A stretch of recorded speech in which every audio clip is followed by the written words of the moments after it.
1. What's up, duelists? Daniel San here from Evil Gaming, and who do we have here today? Paul Alston. And what did you do today, Paul? I got 5th place at the Philly Regional with Altergeist. Okay, look at the nice Colossus mat. Very sexy, very sexy. All right, and why did you decide to play Altergeist for this event? It has a good all-around matchup with everything. You can pretty much use a lot of traps and stuff in order to decide and adjust to whatever format it is. And I pretty much felt like I had a good feel for whatever was going to be running for Philly, so I just built a deck accordingly. Nice. All right, did you fear any matchups coming into the Philly Regional? Not at all. No matchups. Not even FTK? Not even FTK. Ooh, all right. Well, let's see the goo.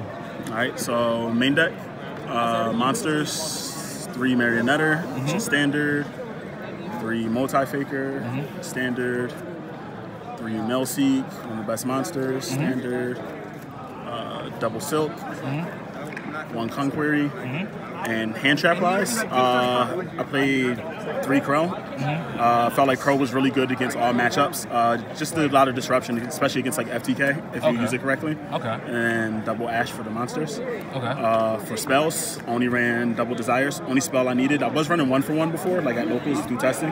It just ended up more dead than anything. It just seemed like a win more card. I just wanted on cards to get straight to the point spell wise. Traps, 1 Manifestation, and triple Protocol. I was running 2 and 2, but this card is pretty much like a brick opening up 1.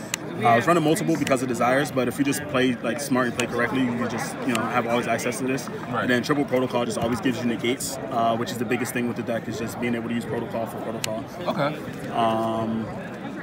Double Spoofing, I feel like it's just mandatory to run double. Storming Mirror Force. Oh, okay. Why did you decide to play this? So, for me, the best card in the deck is Trap Trick. I want a Trap Trick to be as versatile as possible and to be able to answer whatever problems that the deck had. So just do play testing and just being at locals a lot. People, if they can amass a big board, they could just run through a lot of your disruptions. So I felt like being able to access something that was like a board wipe, it just held a lot of people hostage today, where if I Trap Tricked into it, they just didn't attack and then just allowed me to get time in order to get resources and then just counter whatever they had. And they just, either run into it and lose or don't run into it and lose. Just put them in a real hard predicament. Okay, cool. All right. Order, just gotta run. God order for you. Judgment, Warning, Triple Strike, Triple Impermanence, because you just have to run Triple Impermanence, Triple Trap Trick, best card in the deck today. And then second best card in the deck today was Reckless Greed. All right, so now normal Altergeist lists do not use this card. Why is Reckless Greed good in Altergeist? All right, so what Reckless Greed does is the deck, a lot of people run the deck as a stun deck. The deck itself doesn't need to pace. The deck needs to be very aggressive. The longer the game goes on, the more your opponent can play out of whatever you're doing. So if you can apply pressure and just out-resource your opponent, you usually can win the game. The best thing about Reckless Greed for me, if you trigger Multi-Faker and then Silk, and you disrupt on their turn and bounce Faker to your hand. If you don't flip the Reckless Greed on their turn and you wait until your turn, after you draw for turn, you flip the Reckless with Faker in hand, you can usually put up about 8,500 damage in order to push. And that's the deck's biggest issue, is being able to finish your opponent off before they can still play the game with you. So it just lets you push for a shit ton of damage and then out-resource your opponent. You don't miss the draw phase skip because between Marionetter getting you a trap, Mulseek getting you other cards, Silk being able to bounce and juggle the manifestation. It's just a lot of resource management. If you just play it correctly and play smart and under control, the card is just puts you so far ahead, combined with like Pod also. Okay, all right. And how many cards in the main deck? 42. 42, okay, cool. Side deck? Yeah, let's go with side.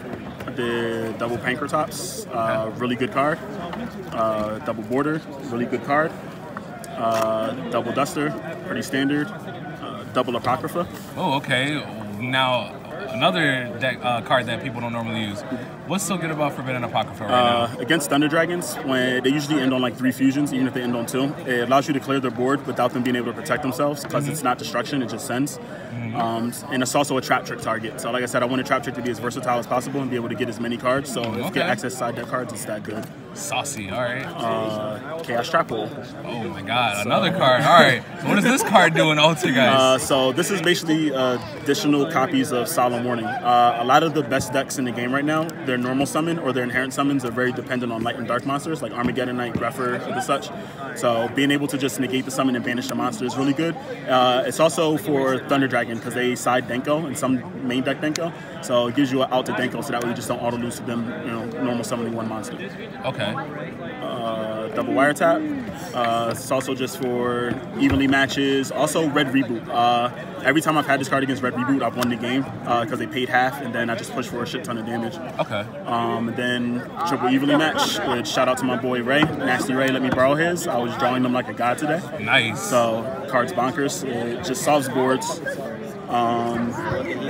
Extra deck. Yes, let's see the extra deck. So I went double Hextia. Okay. One Prime Banshee. One Borreload. One Topologic. One Trisbania. One Ninjarisu. One Triple Burst. One Decode. One Phoenix. One Cerberus. One Akashic. This card was really, really good today. Okay, all right, another card. What does this do in Altergeist? All right, so the deck needs Link 2 monsters to go into that actually do something. The Nightmares are really good, but they're very situational. They're problem solvers, but a lot of the times you just need something that just moves things out the way for free and doesn't use destruction at all. Okay. So a lot of the times with the Akashic, if people aren't very aware of where they place their cards, you can just bounce big things out of the way with it. Also, a lot of people are very dependent on the Nightmares as well, so if they have a Nightmare and you co-link it to it, you can take full advantage of that also, and then just clear the extra deck space as well. So it's just a very good generic Link 2 that you can just go into. Okay, cool. Then Underclock Taker, Link Kuribo, and the suckiest card. I didn't use this at all because I thought I was going to see Cyber Dragon today, and I saw no Cyber Dragons. So you tried the next level? I tried the next level. It just didn't do anything. So. Okay. All right. Well, what were your matchups like for today? Matchups were pretty good. Because it was like 9 rounds, right? Yeah, 9 rounds. My only loss was to a Sky Striker guy. He kind of goofed his way through everything. He mismanaged a lot of his resources. And I just lost in time to him, even though I had more card resources and I had control of the game, just time. The game was really long. Other than that, I played 3 FTKs today. I didn't lose to any of them. I didn't win any die rolls against them also. Every time I played them, it's just impermanence, and double DD Crow just did more than enough damage against them. Then also, I'm not gonna front, I got really lucky on the picking of the danger monsters. I was just rolling the die and just kept picking them off, so that was really, really cool. The most interesting matchup was Joe Bogley. He was running this danger zombie deck that you boarded me, and he ended up with double Trigate, double Mermaid, Gumblar. It was insane. It was beautiful. So that was definitely the most interesting match of the day. But other than that, and you won? Yeah, still won that game. So it was really, really interesting. Today was really smooth. I just felt if you build the deck correctly, the deck just carries you if you just play it smooth. All right, that's what's up. Any shout outs you have to give? Shout out to my team.